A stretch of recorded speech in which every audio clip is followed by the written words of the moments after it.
Olá, gente! Começando mais um programa Conversa de Preta aqui no nosso canal da Cidadania, TV Quirimurê, a TV que a gente se vê, a TV que você se vê. Todos os sábados, você sabe que eu estou aqui com Conversa de Preta, trazendo para vocês mulheres incríveis como essa que vocês vão ver aqui daqui a pouco, vão escutar e ver essa lindeza. Segunda-feira a gente tem reprise, às 21 horas, viu? Então, perdeu o sábado? Calma, amiga, calma, amigo. Reprise segunda-feira, tá certo? E hoje, 29, né, de junho, é dia de São Pedro. São Pedro é Xangô, Caô, Cabecilho, o Senhor da Justiça. Então, que esse São Pedro seja de muita justiça pra gente, né? Viva São Pedro, viva Xangô. Amo São João, amo São Pedro. Então, sempre faço essa reverência. Gente, olha só. Hoje eu estou recebendo aqui Itana Santana. Ela é poeta, graduada em Filosofia pela Universidade Federal da Bahia. Ela desenvolve uma pesquisa sobre interseccionalidade entre raça, gênero, classe e território.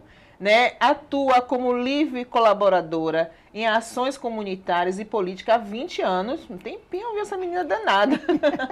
Ela se reconhece como mulher de terreiro, axé, pois acredita que o candomblé é a perspectiva filosófica que dá sentido à sua existência. Não só a dela, mas a minha também, porque eu sou mulher de axé. E todo mundo que é de axé, com certeza se identifica com essa frase de Itana Santana. Essa sua frase, acho que todo mundo que é de candomblé se identifica, né, Itana? É sim. Prazer ter você aqui, viu, no Conversa de Preta, apesar que você, no dia 19, gente, vocês sabem que a gente, né, o Conversa de Preta tá dentro do projeto Elas pelo Fim da Violência, né? Itana participou de uma palestra, né, aqui no Engenho Velho da Federação, com as mulheres do bairro, para a gente falar sobre causas e consequências sobre violência, né? Então, é uma bandeira, a gente está levantando essa bandeira, a gente está vindo de galera para dizer não à violência contra a mulher, não à violência doméstica, e a gente precisa parar com isso. Câmara ação, violência contra a mulher, não. Essa é uma questão que todas as pessoas têm que se envolver, todo mundo tem que se envolver, e a gente tá junto, a gente tá de galera para resolver essa questão, né, Itana? É sim. Mulher, vamos conversar aqui, viu? Você é poeta, quer recitar uma poesia? Agora ou no final? Aqui é assim. Ai, meu Deus, eu não sou a que recita, agora eu sou a poeta que escreve, né? Que está na coisa do slam, aquela galera toda cheia de desenvoltura, eu sou a pessoa que escreve, a pessoa que está ali na Você tem muitas poesias? Eu tenho algumas, eu publiquei 2 contos recentemente, eu estou me considerando poeta há pouco tempo, né? Sim. Então era muito na questão acadêmica, em outros aspectos de militância, e aí desde a pandemia a poesia ela entrou como esse lugar de cura. Sim. Sabe? Para escapar da loucura e para encontrar um sentido ali, né? Artístico e conseguir sobreviver. Então, o isolamento, né? Ele nos provocou algumas questões, né? A loucura mesmo. Então você foi para a poesia para dizer, não, vou me sair disso aqui. Exatamente, exatamente. E aí para mim foi esse lugar e foi uma poesia na perspectiva também confessional, né? Então que vinha para falar sobre mim, via para poder falar sobre meus caminhos, sobre as angústias, sobre a minha espiritualidade, né? Que eu não consigo me pensar sem pensar a espiritualidade, né? Sim. E tudo que ela carrega, assim, de sentido de existência. Enfim, aí eu me considero poeta nesse sentido, de alguém que escreve e que tenta viver de forma poética, Sim. né? Estou tentando perder a vergonha de recitar, acho maravilhosa, tem muitas mulheres incríveis aqui em Salvador que eu me inspiro, minha irmã também é poetisa já, sim, daquela que recita, sim, que tem, sim. Eu ainda sou mais contida, mais tímida, mas me considero poeta também nesse sentido, eu acho que é existencial, sabe? Sim, sim. Olha aquilo que dá sentido pra minha vida. É importante também aquela que só escreve, tá ótimo também, né? E a filosofia, como é que ela chega na sua vida? Olha, a filosofia, ela chegou já tem um tempo, desde que eu me entendo por gente, na verdade. Então faz pouco tempo. Eu sempre fui uma pessoa de mente questionadora, né? Sempre estabeleci embates, inclusive, até com meus irmãos, com minha mãe, quando discordava de alguma coisa, argumentar e queria saber por que não, enfim. E aí, sempre fui leitora, né? Leio desde criança. Não cresci com o estímulo à leitura, né? Por causa das condições. Sim. Sou oriunda de periferia, né? Vivo um contexto de pobreza. O acesso que eu tinha a livro era na perspectiva dos livros didáticos dos meus irmãos. ou quando conseguíamos livros através do descarte, né? Mãe trabalhava como zeladora em um conjunto habitacional, e aí às vezes as pessoas jogavam livros fora, revistinhas em quadrinhos, contos, livros de romance, e aí pegávamos, deixávamos lá, eu ficava folheando, e eu sempre fui mais retraída, então sempre estava lendo alguma coisa, e aí a leitura ela vai, né, me acompanhando durante toda a trajetória, né, até hoje, e hoje também saindo do lugar somente de leitora, por isso que eu falo de ser poeta, sabe, e passando a escrever também, né, então busco considerar a nossa forma de linguagem, porque há também, né, um racismo, uma xenofobia com o jeito nordestino, com o gerundismo que usamos muito, sabe, muito. Enfim, então, com até a forma cantada de falar, sabe? Então, busco sair um pouco dessa perspectiva, que já estava me saturando, e vou alçar novos horizontes através daquilo que me satisfaz, né, poeticamente. Então, tento sair do lugar de leitora para passar a me considerar escritora, apesar de ser uma escritora iniciante, né, diferente da filosofia, que já tem muito tempo, né, do movimento político, que eu comecei com 13 anos, enfim. Com 13? Com 13. Você começou dentro da escola ou você ingressou para o movimento negro? Como foi sua trajetória dentro do movimento político? Eu comecei na escola, na 8ª série, né. Você estudou onde? Eu estudei na escola pública do bairro que eu sou residente, que eu residia, né, que é Pernambués, que é um dos bairros mais negros, inclusive, de Salvador, né. E aí eu conheci, aí na 8ª série, o movimento estudantil, secundarista, né. Só que a galera já estava fazendo mobilização, na época, foi em 2001. Foi para a questão da revolta do Buzu. Do Buzu, sim. E aí depois disso me encantei, como era perto, Pernambués ali do Iguatemi, né? E houveram passeatas ali também. Meio que a gente deu uma fugidinha, filou aula, se aglomerou e fomos. Aí quando eu chego no ensino médio, eu saio desse local do ensino de bairro e vou para o centro. Aí no centro já conheço outras pessoas, também de movimento estudantil, associado a movimento partidário, né? Na época. E me inteirei, participei de algumas manifestações, me tornei vice-presidente do Grêmio, da escola que eu estudava, né? Danada. Toda tímida. Mas só que aí eu tenho uma angústia em mim, que eu sou sempre assim, submissa, né? Então as questões institucionais, partidárias, elas me incomodavam, como elas atuavam no movimento estudantil secundarista e como ela invisibilizava algumas questões raciais, de gênero, que sempre foram coisas sensíveis, né? À minha realidade e às minhas perspectivas políticas. Então, me afastei, fui para o movimento sindical. E aí? Aí depois não deu certo. Não deu certo e quis ser livre colaboradora. Melhor. Que eu não consigo me submeter a esses, né, esses arranjos. Uma boa filósofa, né? Você vai ter sempre questionamentos. Exatamente. Então, como livre colaboradora, eu estou sempre em diálogo com o movimento de mulheres, em Salvador, fora, né? Então, tem a Afrociclo em Santa Amaro, que atua ensinando mulheres a andar de bicicleta e traz outras perspectivas de desenvolvimento comunitário e sustentável. Então, tem um movimento de mulheres que não tem um nome definido, mas é um movimento de mulheres que acontece na comunidade do Raso Canudos, em Canudos. Então, assim, vai pingando. Então, tem movimento do Grumap ali no Alto das Pombas, que comecei ainda timidamente, acompanhei, assim, algumas reuniões, mas sempre que eu vejo a líder comunitária Ritinha, que é maravilhosa, maravilhosa, né? Uma indicação para estar aqui. Conheci ela dando um scald numa professora de filosofia que foi lá fazer prositelismo. Aí ela... não. Aí ela não ia aguentar mesmo. Mas o amor aconteceu dessa forma. Foi. É referência. Não, Ritinha é a referência assim, de mulher negra. Dentro do movimento negro, quando eu atuo também, né, mulher negra, eu tenho ela como minha referência. Sempre escaldando, assim, com muita elegância, muita firmeza, as pessoas desavisadas, né? Ou fazia de propósito certas loucuras, ela enquadrava com muita sabedoria e trazendo realmente assim um conteúdo bem forte, né? Então eu sempre admirei ela e admiro até hoje. Eu acho ela incrível. E eu tô nessa tendência, inclusive, de voltar lá com mais frequência, que é tão pertinho Tão assim, pertinho. né? Ditana, aí a gente vai fazer o seguinte, vamos só parar um pouquinho. Depois eu quero que você vai falar um pouco sobre o seu desenvolvimento, da sua pesquisa e outras coisitas mais, gente. Fique aí que a gente já volta. Conversa de preto é assim. A gente vai conversando coisas.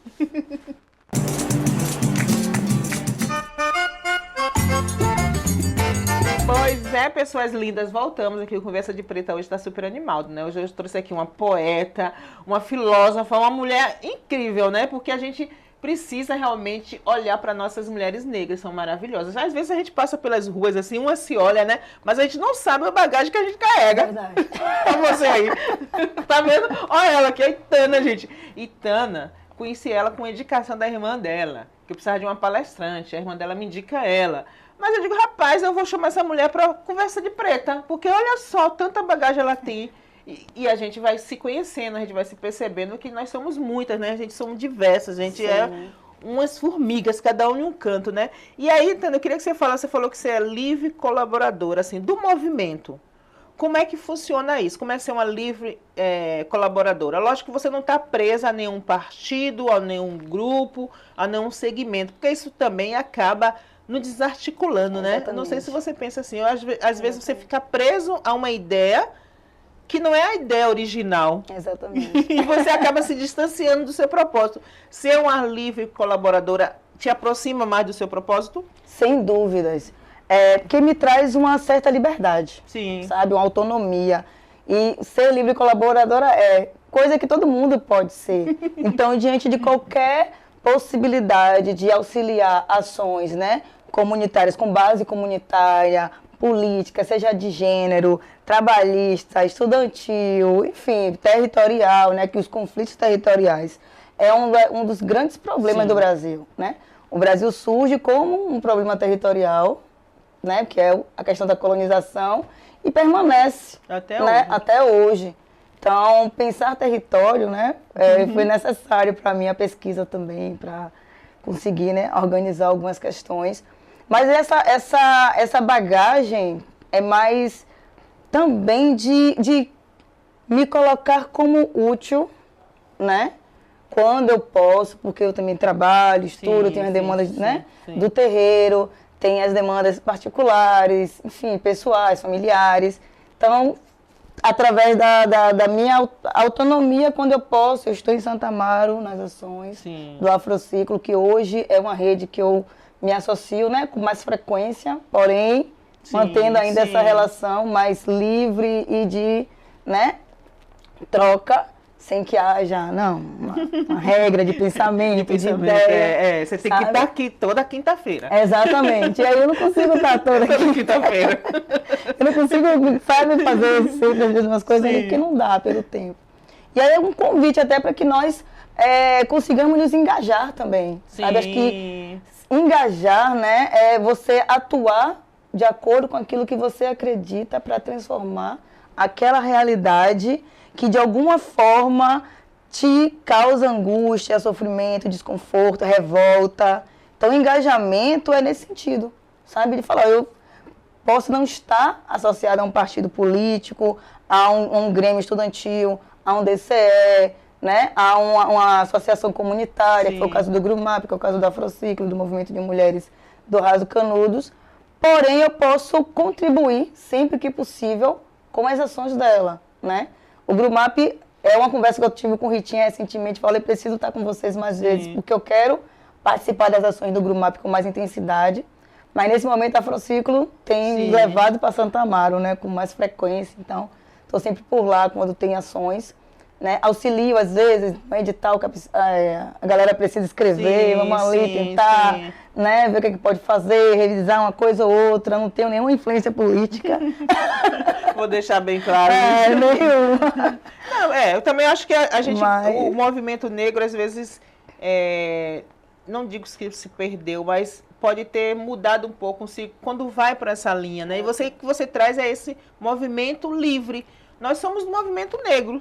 né, onde você está atuando, da forma que você está atuando, você está fazendo um movimento negro, Exatamente. né? Porque as questões sociais estão aí, as questões de gênero, de raça estão aí, o racismo permanece, né? A homofobia, tudo que a gente tenta combater ainda está. Então a gente precisa estar em movimento, e você está em movimento, né? Então eu acho que isso é importante trazer, porque as pessoas às vezes acham que eu preciso fazer alguma coisa, então eu vou me associar a um partido, eu vou me associar, não necessariamente. Ou deixa de fazer porque não está associado. Não necessariamente, se você quiser, mas se você não quiser, você pode ser uma livre colaboradora. Exatamente. Como você traz isso aqui com muito bem explicado, para que a gente entenda. Aí eu quero que você, antes de falar da sua pesquisa, que sua pesquisa ela vai dar pano para manga, eu quero que você fale essa sua relação com o terreiro, né?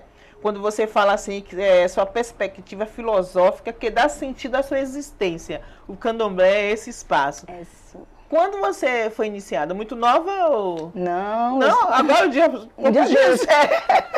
Que candomblé é assim, né? A gente nunca tá grande, né? A gente sempre tá aprendendo. Não, mas sou novinha mesmo. Assim. É novinha mesmo? Eu não cresci num contexto de terreiro, né? Mas eu cresci em uma perspectiva da natureza. Sim. Então, a maninha, ela sempre me cuidou. Mãe é lindo. É só você falar assim. Eu também acho lindo. Eu não consigo falar de mãe. De outro jeito. Aí ela me criou, né? Um beijo pra maninha, porque ela é maravilhosa. Margarida, o nome dela, que é de flor. Um beijo, como é que não cresce, né? Linda! E aí, ela sempre foi essa pessoa, né? Quando eu tava doente, era um chá pra dor de barriga, era um banho de folha, tinha uma benzedeira na rua que eu morava. Que massa. Então eu cresci com essa relação, só que não era num contexto de terreiro. Sim. Era numa rua normal, vida acontecendo. Né? E essa benzedeira Dona Inês, que ainda tá viva, né? Ainda vem. É mesmo? Nossa, eu sou grata a ela por tanta coisa. E os vizinhos ali, né, que sempre tinham um quintal com algum tipo de erva, que íamos buscar, uma quebra-pedra, mastruz, né, alumão, alguma coisa assim, para fazer um chá, algum tipo de folha para tomar um banho. E eu cresci assim, sabe? Com essa relação com a natureza. Não cresci na perspectiva... de religiosa, né? Sim, sim. Nenhuma. Relação muito natural, né? Exatamente. E mãe é nessa perspectiva também. Livre. Livre. Não quero... Tá aí, ó, que ela puxou. Tá vendo, manhã? Herdei, eu confesso. E aí eu cresci assim. Porém, quando eu alcanço a idade dos 30 anos, mais ou menos, eu tive depressão. Sim. Né? E a depressão me levou a buscar cuidados para além do cuidado que me era ofertado. Sim. Né? Que era o cuidado medicamentoso.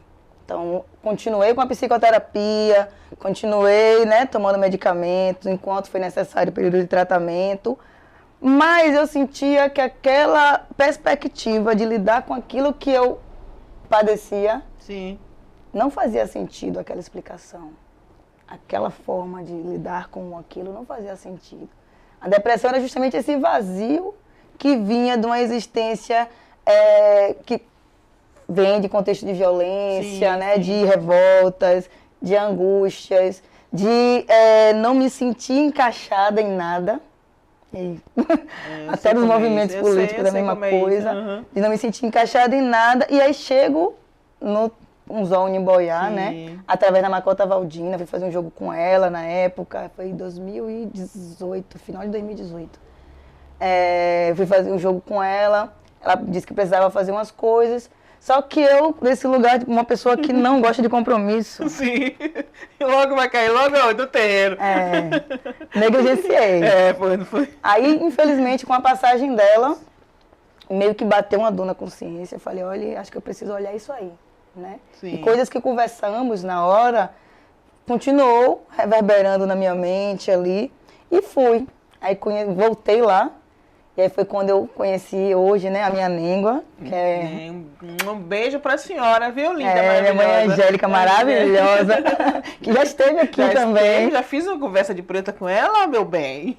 E ela foi essa pessoa que acreditou também que aquilo ali não se explicava somente naquela perspectiva medicamentosa, psiquiátrica, e foi quem me acolheu, foi quem me fez renascer. Olha que lindo. Né? Quem acreditou em mim, quem me cuidou, me viu assim, eu estava em um momento da minha vida de extrema fragilidade, assim, sabe? E já tinha perdido a esperança na vida, em tudo. E ela acreditou, teve paciência, me deu bronca também, porque ela é babado. Me deu bronca. E em 2022 eu me inicio. Então, olha, eu sou um bebê ainda. É um bebê, é um bebê. Que lindo, né? Você vê realmente que o candomblé, ele tem essa magia, né? E essas nossas iás, né? Nossas mães cuidadoras, né? Como a nossa Angélica, que eu chamo ela de Iá. Eu sei que ela tem esse dom, né, de cuidar e de trazer a gente de volta, né? Sim. A minha mãe de santo também, Jacera Ribeiro, também essa mulher mágica que quando toca também ela transforma. Então são essas mulheres que a gente agradece, né? Por a gente estar aqui, por a gente estar forte, caminhando, gente. E a gente já vai parar um pouquinho, mas a gente volta. No último bloco a gente vai falar sobre essa pesquisa muito importante, que acho que a gente precisa cada vez mais entender o que é esse termo interseccionalidade e como é que ele se dá, como é que a gente lida com esse termo dentro da questão de raça, gênero, classe e território. Território eu fiquei um pouco encucada, mas fica aí que eu vou desencucar na volta.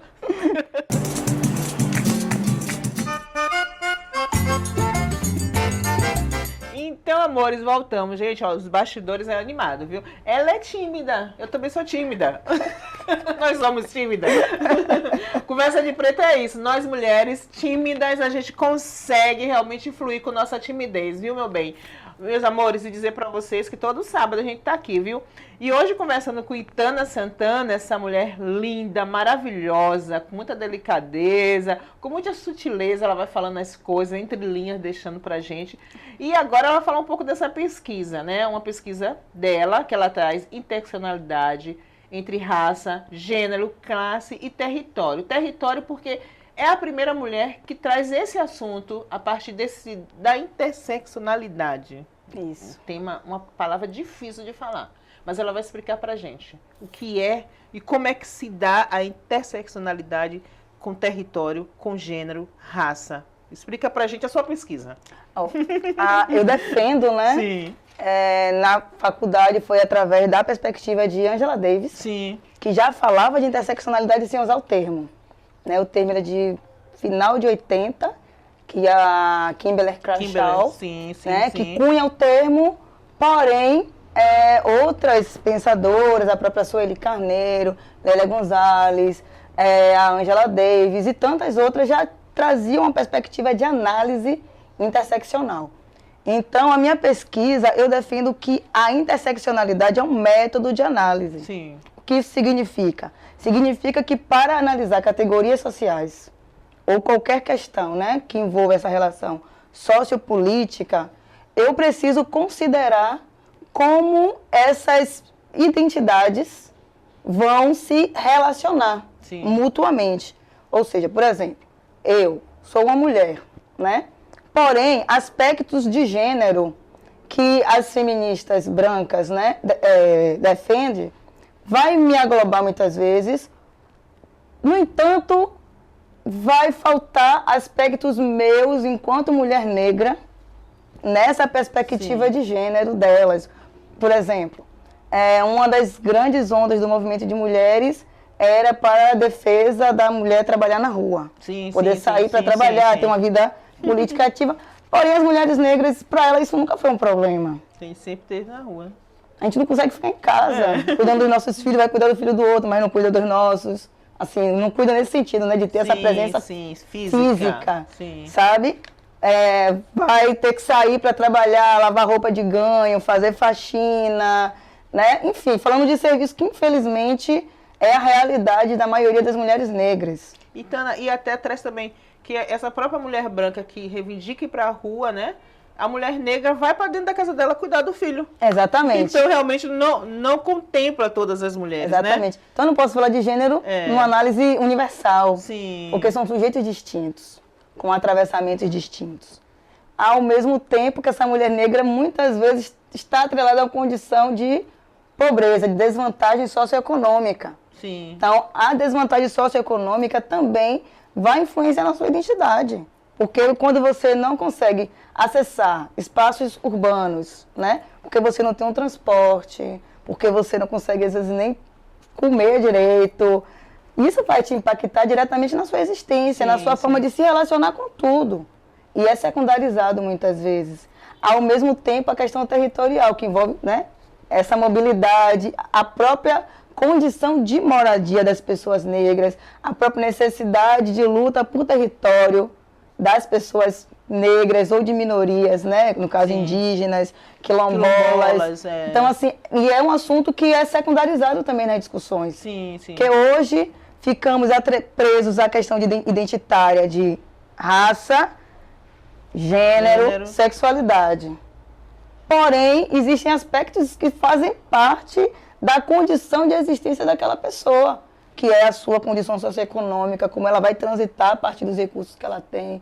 Essa questão que você pontuou de forma perfeita, né? Tipo, uma mulher branca sai para trabalhar, a mulher negra está na casa dela. As questões de violência, né? Sim. A mulher branca, ela vai ter um acolhimento maior do que a mulher negra quando sofre violência. A mulher branca, ela vai ter um acolhimento maior no pré-natal do que a mulher negra, que morre às vezes por falta de informação no pré-natal, justamente porque é uma mulher negra, muitas vezes periférica também, né? E aí foi a periferia, quando falamos de periferia, falamos de classe e território, sabe? Sim. E aí todos os conflitos territoriais que enfrentamos na atualidade, né, com o avanço da criminalidade que tem gerado um certo pavor, medo e dificuldades até econômicas para aquelas pessoas que vivem naquela região e que também são negligenciadas. Sim. Aconteceu recentemente a situação lá no Alto das Pombas, que deu mídia, né? Enfim. Porém, o que está acontecendo nos outros bairros fora do eixo do centro há muito tempo, e a mídia, quando fala, é também de forma estereotipada ou não considera, né, de maneira profunda e responsável como aquilo tem impactado a vida daquelas pessoas que vivem ali. Mesma coisa o homem negro, que eu acho que é importante falar, né? Lógico, e quando a gente vai falar de gênero, né, a perspectiva de gênero feminista vai querer estabelecer, tipo, mulher branca sofre mais do que o homem negro, ou pode ser vítima do homem negro. Mas a condição dela, enquanto uma pessoa branca, diante do homem negro, também lhe confere privilégios. Sim. E muitas vezes até econômico também, com certeza, contra aquele homem negro. Então, a perspectiva interseccional, ela propõe que a gente não se ingesse em discursos prontos, que acaba dificultando a nossa criticidade em relação à realidade, em relação aos problemas que estão jogados no nosso colo há muito tempo e que não conseguimos encontrar alternativas, às vezes mais contundentes, porque ficamos presos a caixinhas. Sabe? E que é um perigo, né? Porque você vê agora o avanço da extrema-direita que defende justamente essas questões que a gente tenta entender de uma forma mais ampla, né, a partir da interseccionalidade, porque você consegue ver, gênero, território, quem é que está na periferia? Quem é que pega o buzu cheio para ir para morar lá em 7 de abril, que eu moro em 7 de abril, pega o buzu, o metrô, outro buzu, chega em casa à tarde, vai fazer comida para de manhã cedo fazer tudo de novo. Então, existe uma extrema-direita que defende essa violência que está aí. Exatamente. Então, é importante que a gente entenda. E aí, você, como pesquisadora, como você se baseou também, né? Onde você foi buscar esses dados? Lógico, no dia a dia, né? O interesse pela análise interseccional, ela veio antes de conhecer o termo. Sim. Quando eu estava no início da faculdade, eu já vim de contexto político, então queria ir para filosofia política. Mas lá não tive chance na época, aí fui para ética. Né? Depois saí de novo e voltei para política. Porque, enfim, não tem pra onde correr. E tinha essa angústia, né? Que me afastou da maioria das minhas relações institucionais políticas. Poxa, eu estou no movimento estudantil, mas tem muito racismo. Quem está na maioria das lideranças são pessoas brancas. Questões relacionadas à raça não é considerado. Só que classe era o principal vetor, né? Sim. Porque a ideia de quem tem uma bagagem marxista acabando com a relação de classes, né? Então, dissolvendo toda essa relação de classe, vamos estabelecer uma sociedade mais igualitária. Tudo resolvido.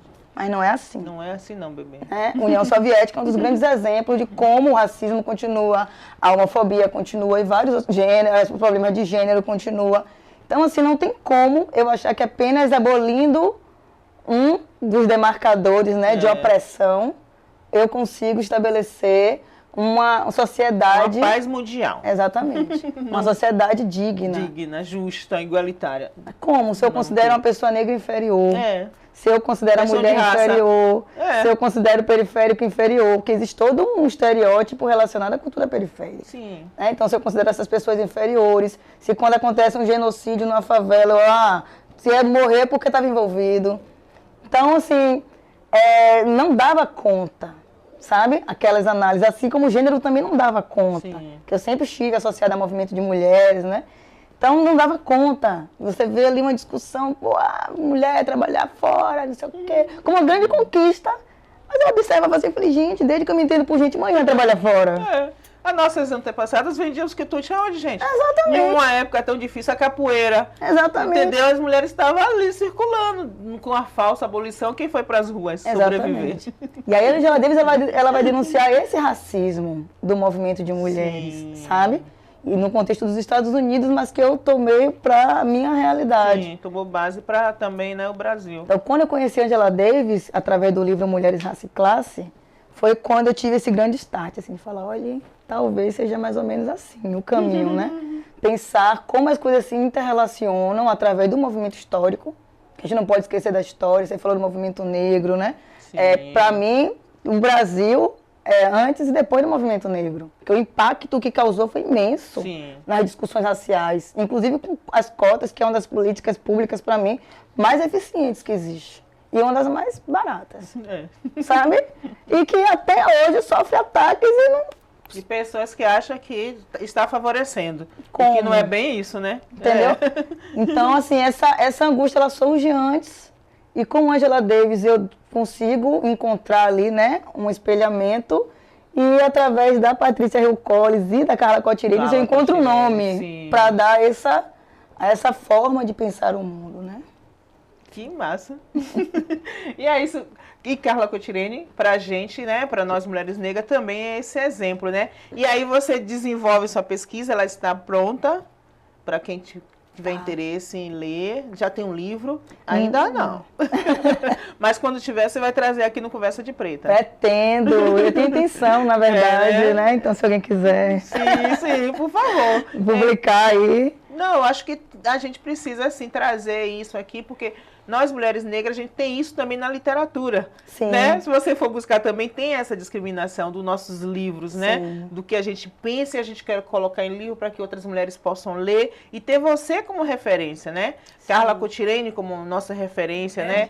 Djamila, qual é a outra também que a gente tem como referência? A Sueli Carneiro. A Sueli Carneiro, E outras mulheres negras. Então, elas têm dificuldades também de ter uma editora que se interesse pelo seu material, né? Então, acho que você também precisa trazer isso aqui para que quem tem interesse também, né? Senão a gente tem interesse, a gente mesmo se organiza e bota o livro para circular. A minha escrita acadêmica foi baseada nisso, né? Que eu já vinha nessas discussões com os movimentos sociais. Aí eu falava, poxa, eu não quero escrever filosofia para ser aquela coisa chata que ninguém vai ler. Só quem é da filosofia vai entender. E que ninguém da comunidade vai ler. E que ninguém interessado, assim, que de fato me interessa que leia, vai ler. Então eu não vou escrever assim, da forma que a galera queria. Então pude também trazer um pouco sobre a minha maneira, né? Acho que tem uma simplicidade na escrita, sabe? Eu acho que é necessário para que a comunicação ocorra de forma eficiente. Para que chegue também tenha um alcance maior, né? Para que a faculdade ela cumpra a sua função social, que é de produzir para a sociedade. Uma pessoa na faculdade ela não é diferente de ninguém, sabe? Ela tem que produzir para a sociedade, né? E não ser financiada só no muro da universidade e não sai para cá. Se achando superior. É verdade. Ainda bem que você esteve lá dentro e você sai trazendo essa bagagem, não só você, como outras, né? Que a gente tem por aí, que a gente citou aqui, então isso é importante, né? E dizer que a academia, o papel da academia, como você falou, é do muro para fora. Não é do muro para dentro. Ali dentro é só os bastidores. Só os bastidores. Depois tem que ir para as comunidades, para as periferias, para, né, por aí, para circular. Então, eu quero te agradecer, viu? Pela sua disponibilidade, não só em vir aqui no meu programa Conversa de Preta, mas também na nossa palestra do dia 19, que você fez brilhantemente, né? Um evento muito importante que você estava com a gente. E agora aqui, trazendo um pouco da sua experiência, né? Dessa sua meiguice, um pouco menina, um pouco mulher, né? Pra gente aqui no Conversa de Preta, que acho que esse é o nosso papel, né? O programa existe para isso, para a gente se mostrar. Sim, Né? Trazer nossas histórias, trazer nossas alegrias, nossas tristezas e, acima de tudo, dizer para nossas irmãs que é possível elas serem o que elas quiserem, entendeu? Porque a gente está aqui também e não foi fácil para você terminar sua universidade, não foi fácil para mim ter um programa aqui em uma TV aberta, TV Quirimurê, entendeu? Então, dizendo tudo isso, a câmera está para você. Deixa uma mensagem. Ai, meu Deus. Acho que Só um minutinho, gente, ela não tem Instagram, viu? Não, eu até tenho, mas está desativado. Está desativado. Porque eu sou essa pessoa. Acho que a vida acontece aqui fora. Sim. Sabe? E eu fico angustiada com essa virtualização das coisas. Então, se eu puder deixar um recado, é que as nossas ações, elas estejam em consonância com aquilo que a gente fala, com aquilo que a gente acredita. Eu acho que a forma de transformar o mundo é quando você está em simbiose, sabe?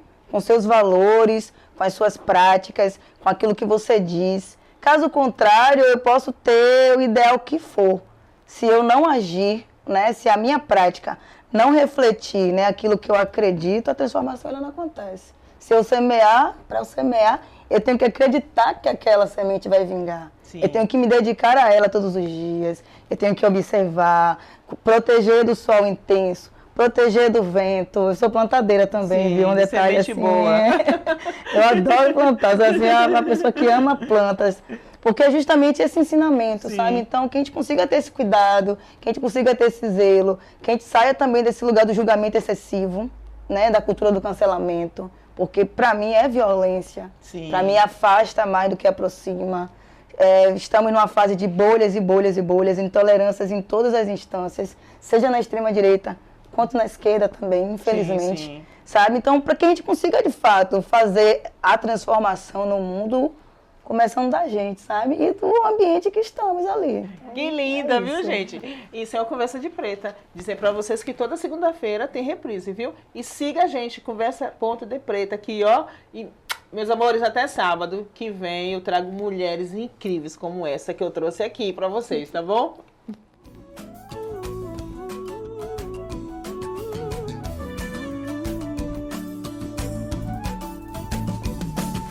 Oxum, orei, eu,